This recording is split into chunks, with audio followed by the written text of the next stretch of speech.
The essentials of performance appraisal is what? Reliability and validity, job relatedness, standardization.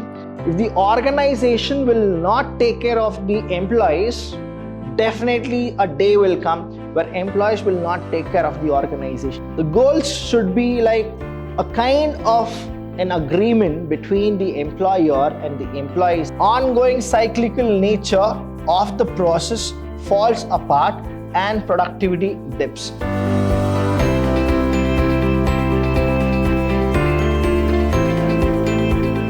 Hello everybody, a warm welcome to one and all. I'm Abhilash Chandra from the Department of Commerce and Management in Vidhyaashram First Grade College, the Temple of Excellence. Welcome to all the students for this session. Now here in this session, I'm going to teach you something more than the methods of performance appraisal. That is, why performance appraisal is used, what are the causes, what are the need, and what are the essentials. Now when we understand the essentials of performance appraisal, you need to understand that why in any organization they go with performance appraisal. Now what will it lead? All these things in this session I'm gonna teach you.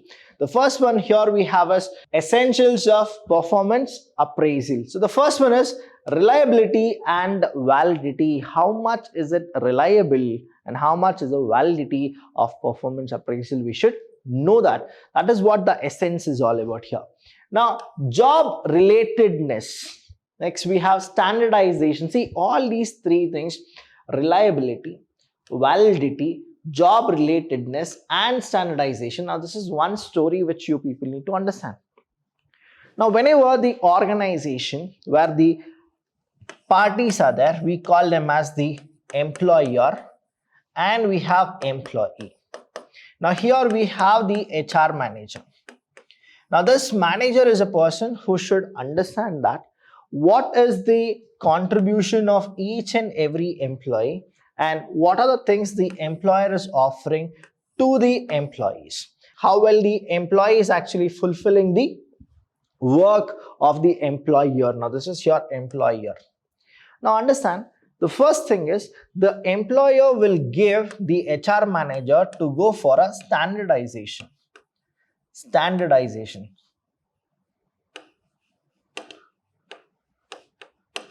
Standardization. Now this is what the standardization is.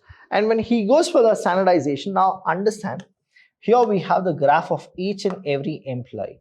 Now the standard is here set. That is, they are supposed to be efficient only when they meet the standards. Now the employees whoever are there, now they need to actually touch the standard and go more. So this more is what? That is what the contribution of the employees towards the organization. Now here till here what happens is, if they have not touched the standard, that means they are not efficient at all. So they are supposed to go for training and development process. Here reliability and validity, in the sense for each and every standardization you give a time, that is a validity, that how much they are supposed to do in that particular. So that means all what? Targets is set. Standardization with the targets. The essentials of performance appraisal is what? Reliability and validity, job relatedness, standardization, practical viability. Now practically, is it feasible or what? Is it feasible? That means feasibility is there or it is not there. See, when they set the standard itself, now can the standard be reached? Can all the employees go for the standard? Now is it impossible or it is often untried? That is what the standardization should be. So that is what practically it should be viable. Next is legal sanction. Now what according to the rules and regulation it says, we are supposed to be abided with that. We are supposed to go with the legal sanctions of all the performance appraisal. Training to appraisers. Now the people who will go for appraisal, right? Who are the one who will actually see to it that who should get proper appraisal? They should get training here. And the last one is open communication. It should be transparent. That means each and every employee in the organization, from the top level to the lower level, they should know that what exactly is the performance appraisal which happens. That means the future should be told right now. That is, if you do something good for the organization will recognize you, will pay you. But if you don't go with the open communication, nobody knows what exactly the performance appraisal is. Nobody knows what exactly you are supposed to do. And nobody is telling you that if you do, what are the things which we're going to give you the benefits. So the main essential of performance appraisal is what? The open communication.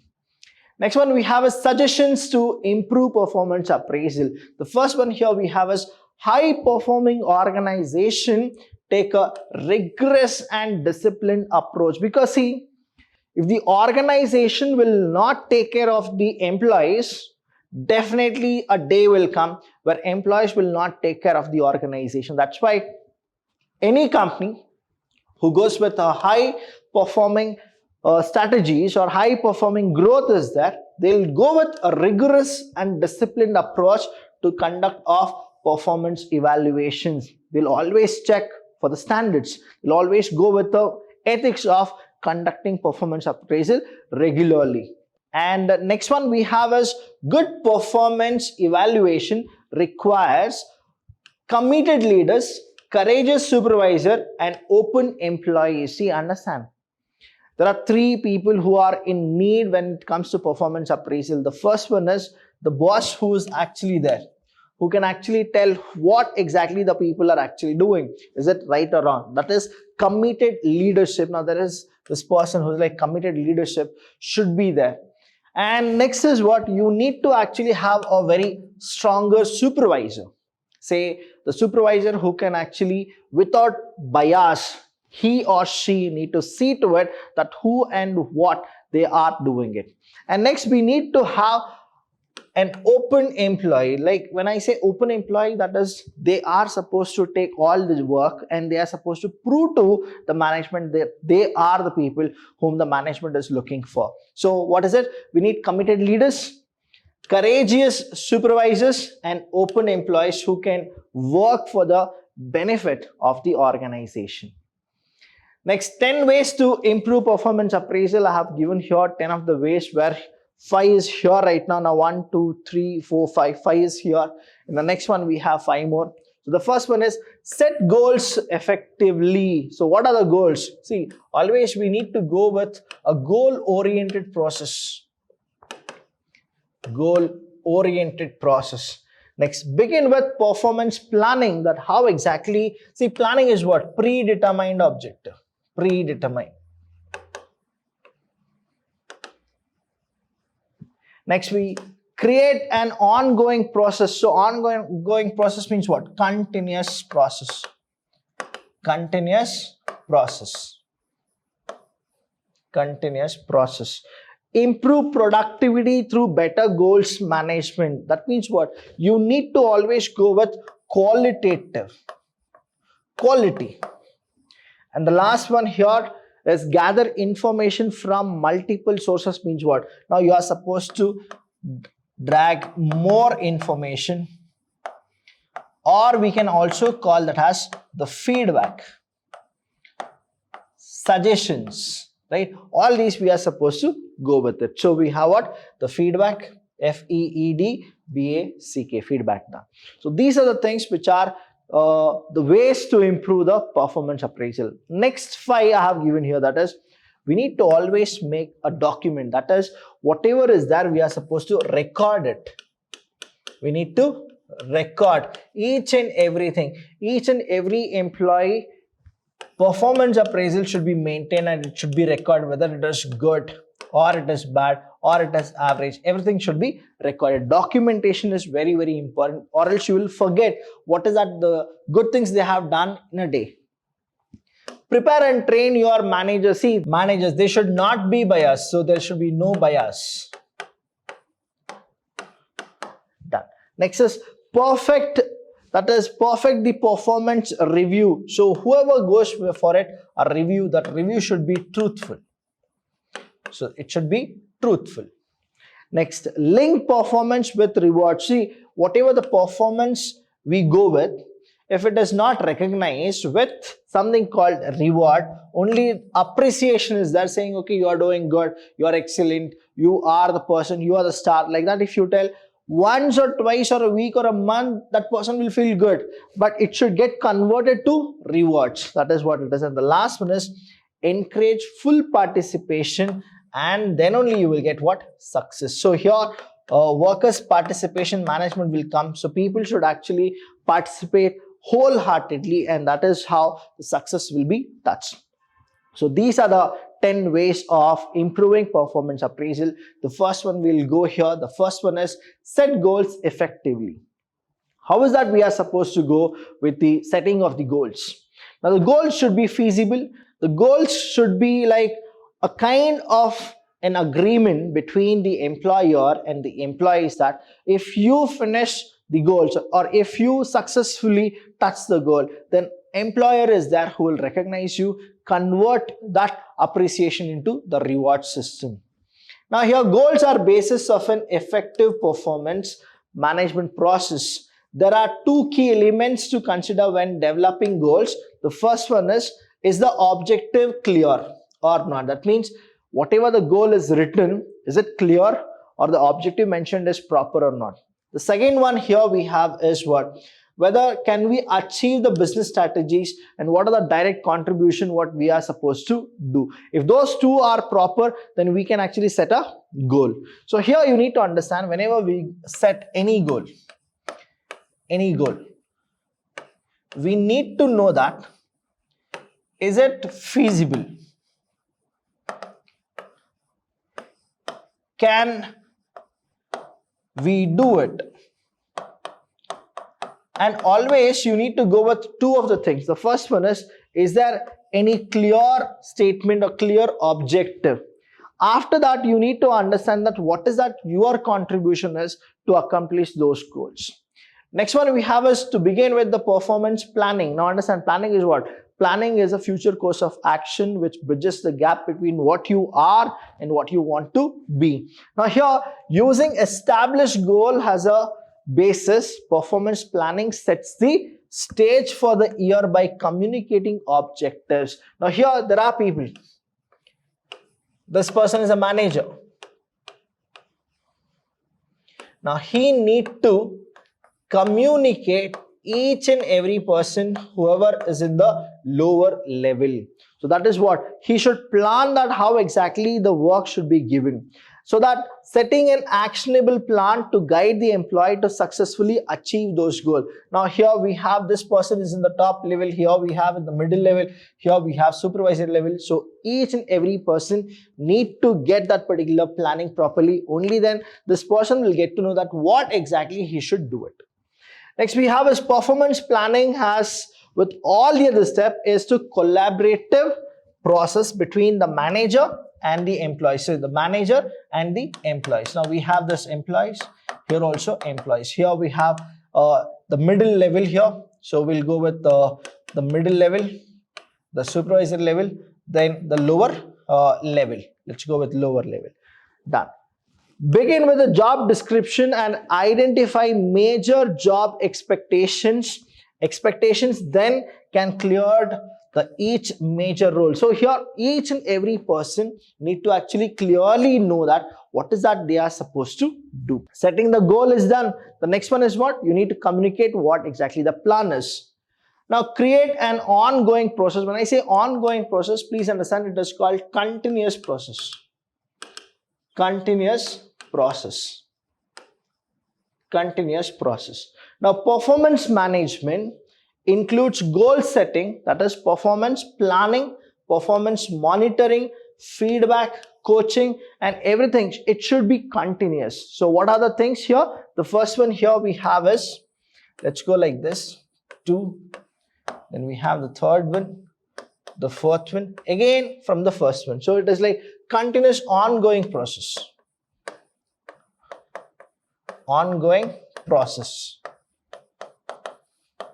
Now, the first one here we need to go with, that is the performance planning is done. So here we'll go for planning. Planning. After that, you need to monitor. See, the same way when what we went with MBO, management by objective. After monitoring those performational managements, next is what? Feedback and coaching. Here you will actually take what? The feedback. feedback from each and every person. And the last one here is our coaching. So these are the things which we are supposed to do and should be an ongoing and continuous process, not a once or twice yearly event. It should be like continuous. Every time we are supposed to go with the same thing. Now feedback that is delivered when it is most relevant. Every time we will not go with the feedback. Whenever the correction is needed, whenever something should happen, only that time relevant information will be passed through the feedback. Now this attitude towards ongoing feedback is also very, very crucial. Without giving a feedback, people will not know whether they are doing really good or they're not doing good at all. So we should go with feedback, proper feedback. Next is improve productivity, that is through better goal management. So it is all what you are supposed to go for, a proper goal management. That is a good tracking system is what you are supposed to have. Now regular goal tracking allows for the opportunity to provide feedback as needed. Make adjustments to the performance plan. See here, when we go with a standard, whenever we make a standard, right? Whenever we make a standard, there is always something called actual. Now, the actual, what you do is accordingly what you feel like doing it. Now, when you go for it and we can't meet the standard, if we give a proper feedback, then you will understand that how exactly you are supposed to perform. The same way here also, that is adjustment to performance plans, tackle obstacles and prepare contingencies for missed deadlines. Now you don't know how exactly to reach the standards. If feedback is given properly, you will not miss any deadlines. You will do everything properly. So feedback is very, very important. Without a mechanism to regularly track progress against goals, ongoing cyclical nature of the process falls apart and productivity dips. Now here, if you cannot catch it, what happens is your productivity will come down. The minute productivity comes down, whatever we are doing it to accomplish the performance appraisal in a very good way, we cannot achieve it only through these distractions. Now goal progress discussions along with the performance feedback should be delivered with respect and should be objective and supportive. It should always support the system. It should never harm the system. So that's why, see, feedback, there is one thing which is very important, that is feedback. And people need to take it very openly. That means here you need to understand that the feedback plays a very important role to perform the performance appraisal here. The reason here is we need to always be in the standards. We should never come down than the standards set by the organization. So through this, we can improve the performance appraisal. Any doubt regarding this session, please do call us. We are always there to help you. Thank you so much. I'll see you when I see you.